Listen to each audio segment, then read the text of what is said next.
아멘. 오늘 부활절 아침 봉독할 말씀을 가지고 우리에게 주시는 부활의 의미라는 제목으로 말씀을 나누도록 하겠습니다. 미국의 제16대 대통령이 있습니다. 남북전쟁에서 북군을 지도하면서 점진적인 노예 해방을 이루었던 아브라함 링컨 대통령입니다. 아브라함 링컨 대통령이 대통령이 되기까지 실패 이력서라는 것들이 있더라고요. 아브라함 링컨 대통령의 실패 이력서를 살펴보니 이러했습니다.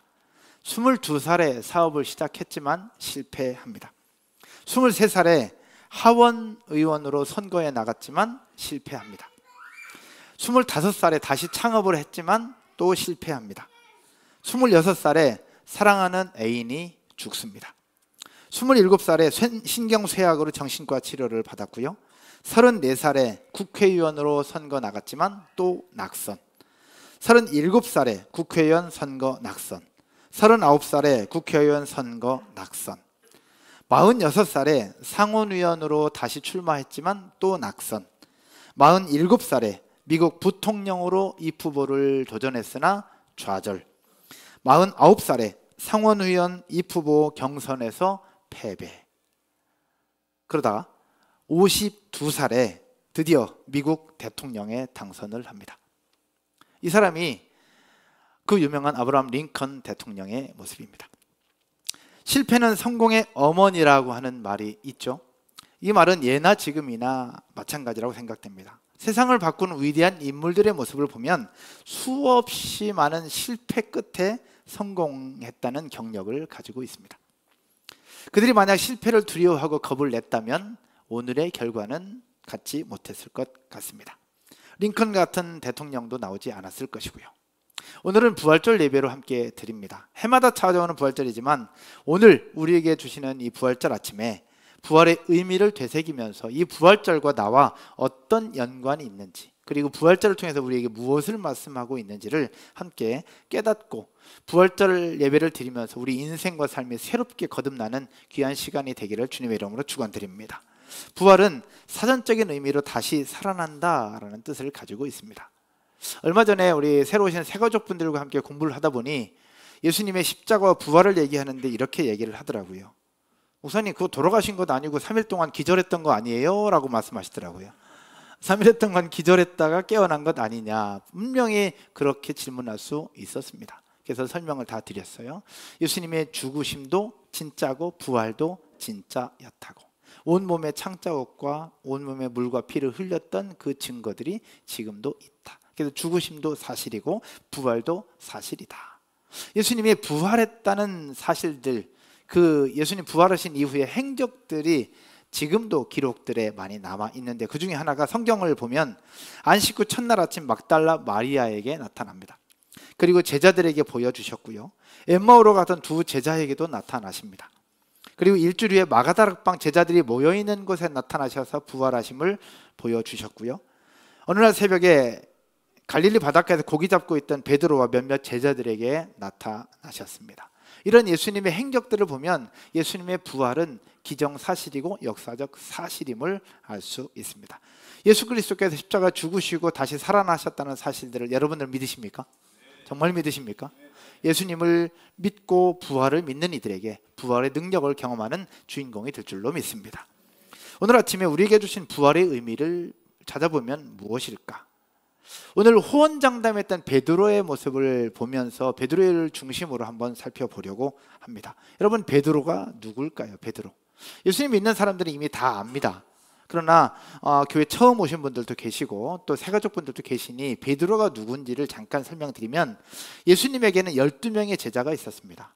12명의 제자, 베안야요, 빌바, 도마야, 다시가, 이렇게 외우거든요. 12명을. 그 중에서 제일 먼저 있었던 사람이 베드로입니다. 예수님의 12제자 중에 수제자라고 부르는 사람.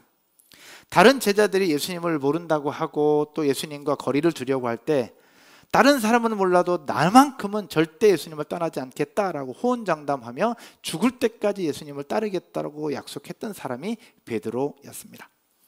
그러나 예수님의 십자가와 죽음을 앞에 두고는 예수님을 모른다고 부인했던 사람이 베드로였습니다. 그러나 오늘 본문을 쭉 살펴보면 예수님이 십자가를 지시기 전 예수님 모른다고 부인하며 예수님을 멀리하고 도망쳤던 베드로가 예수님 부활 사건 이후에 새로운 삶을 살게 됩니다.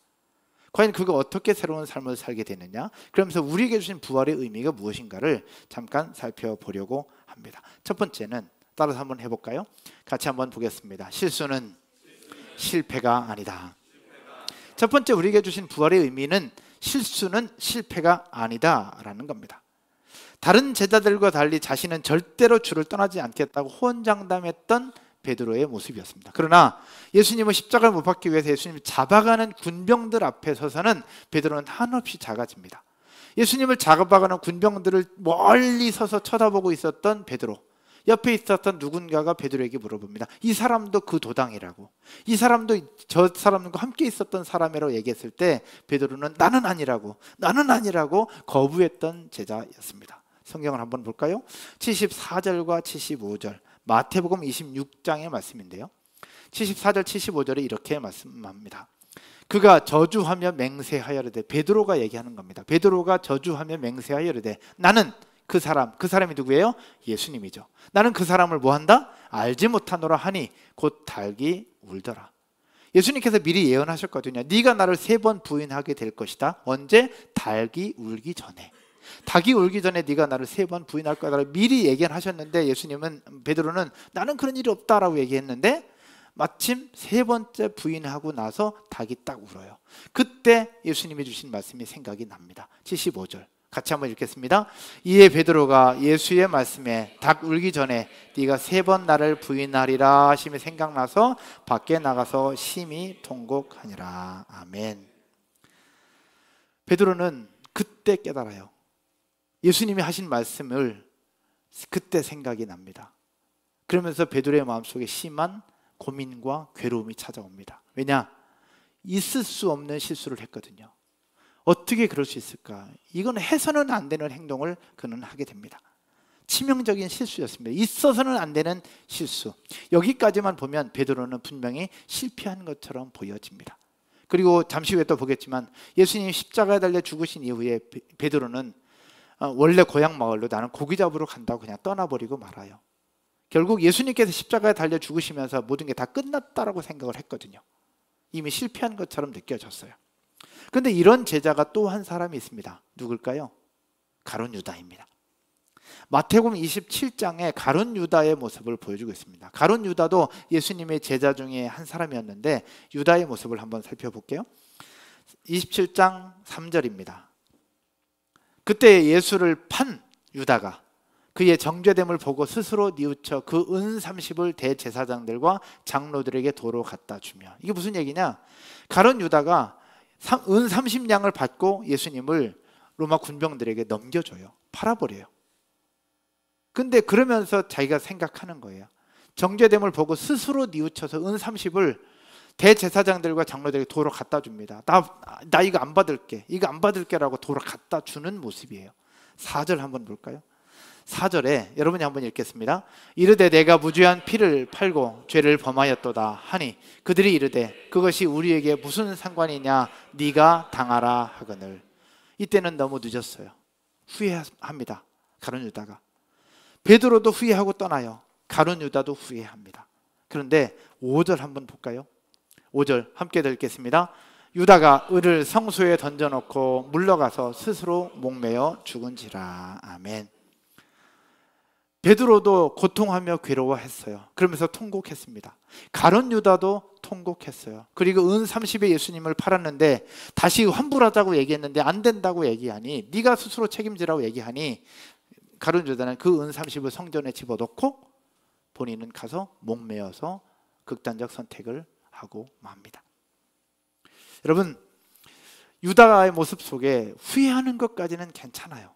근데 중요한 거는 후회할 만한 일이 있다면 후회로 끝날 것이 아니라 회개로 끝나야 되는데, 다시 회개로 끝나야 되는데 후회하고 뉘우치는 것까지 하고 그 이후에 멈추게 됩니다.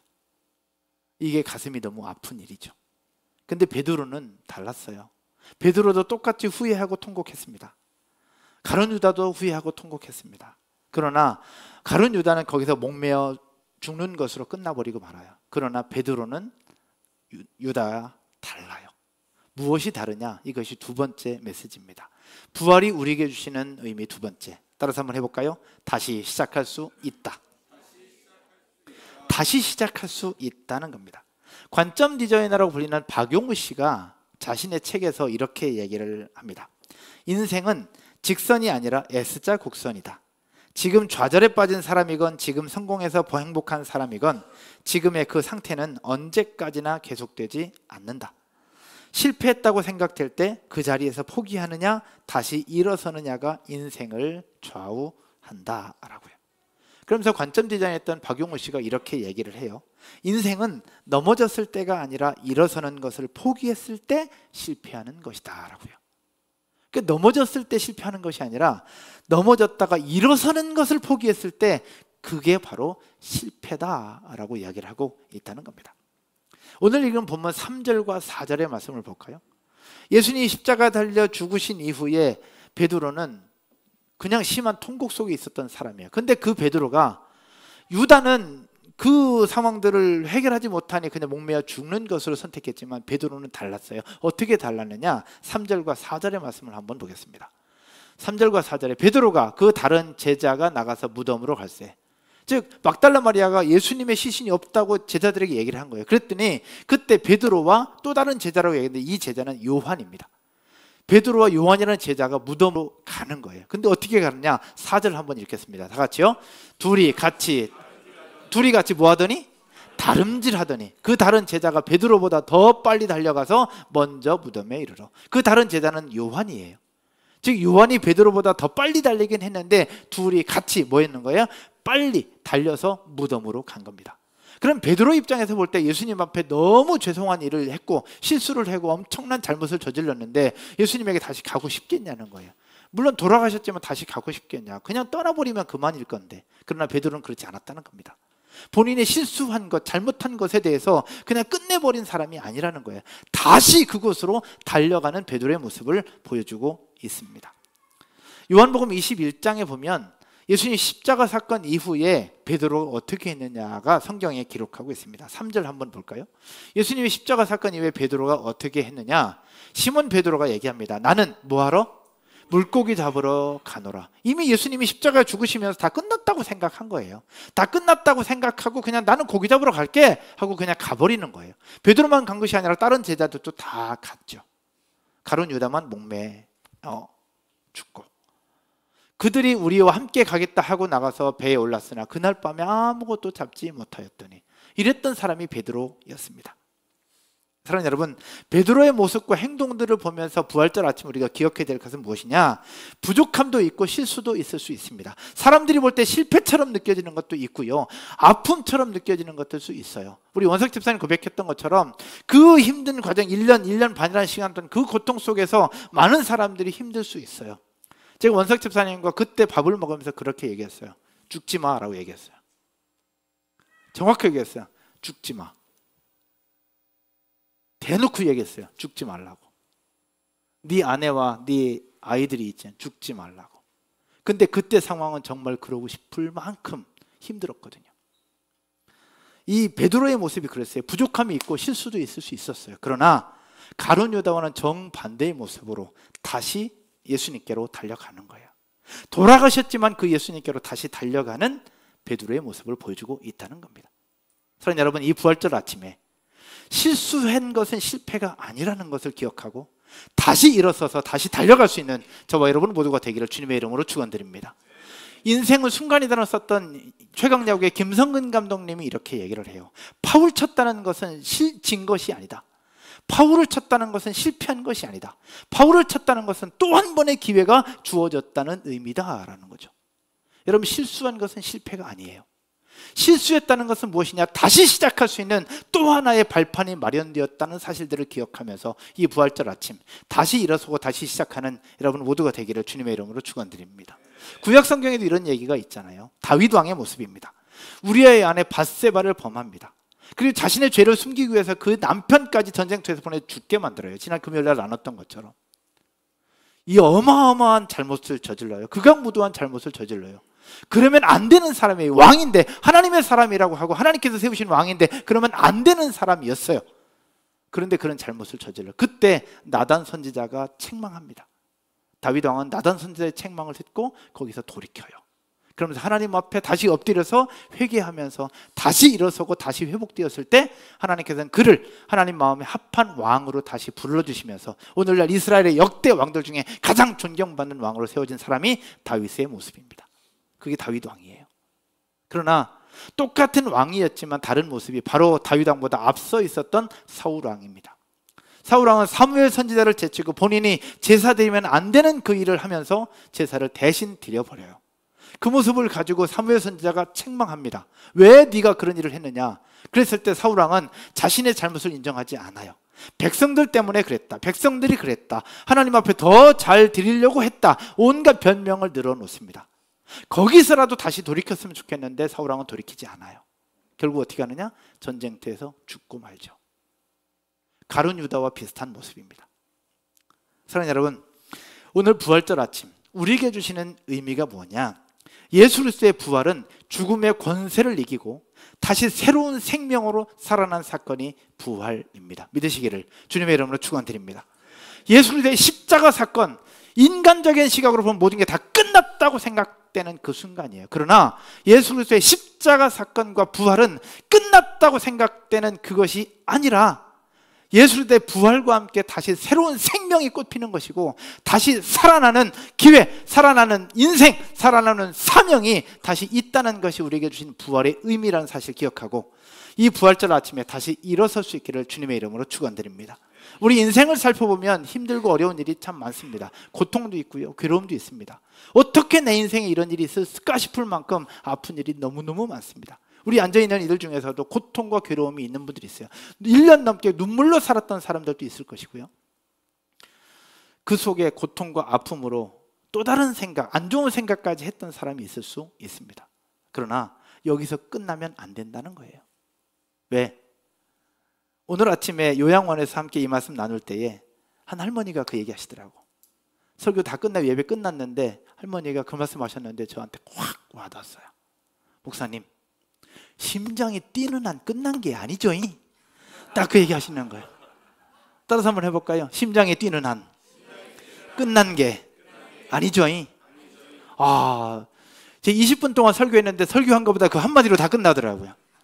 여러분, 심장이 뛰는 한 끝난 게 아니라는 사실, 이게 바로 부활이 우리에게 주신 의미임을 기억하고 심장이 뛰는 한 다시 살아나고 다시 일어서고 다시 회복될 수 있기를 주님의 이름으로 축원드립니다. 오늘 세례를 받았어요? 죄로 씻음 받는 거예요. 그러나 죄로 씻는 것 말고 이 세례의 원래 성경 원어의 의미는 밥티조입니다. 잠겼다가 다시 살아나는 거예요. 물속에 들어갔다가 다시 살아나는 것, 다시 올라오는 거예요. 결국 우리 인생이 예수 그리스도로 말미암아 십자가에 달려 죽는 것 같은 그 고통이 있을지라도 예수 그리스도의 십자가 사건 이후에 부활로 말미암아 다시 살아나는 것처럼 우리 인생도, 우리 삶도, 우리의 모든 형편도 다시 살아나고 다시 회복되는 모두가 되기를 주님의 이름으로 축원드립니다. 말씀의 결론을 맺으면서요, 서두에서 미국의 16대 대통령이었던 아브라함 링컨을 이야기했습니다. 노예 해방 운동의 대표 주자였습니다. 그래서 노예 해방이라는 말 들으면 보통 링컨 대통령만 얘기합니다. 그러나 영국에서도 노예 해방 운동을 적극적으로 추진하고 준비했던 사람이 있습니다. 그 사람 누구냐? 윌리엄 윌버포스라는 사람입니다. 윌리엄 윌버포스.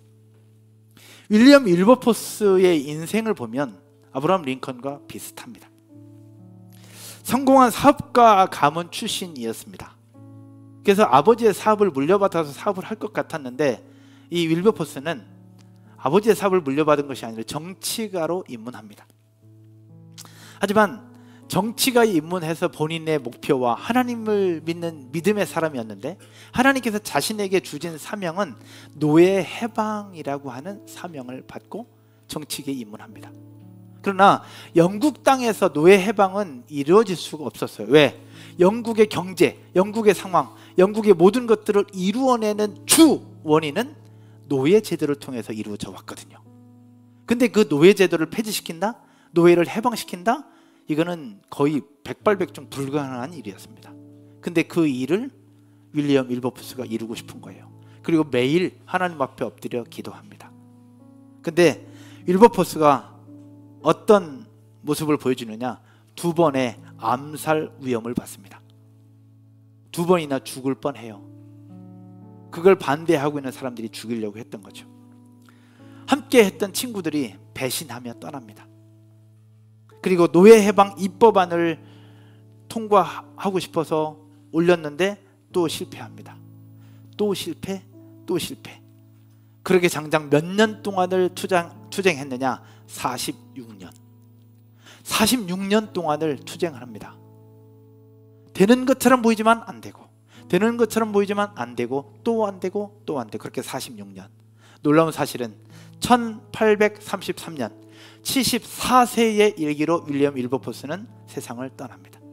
근데요, 그가 떠나기 며칠 전 영국의 노예 해방령이 선포되면서 노예 제도가 폐지됩니다.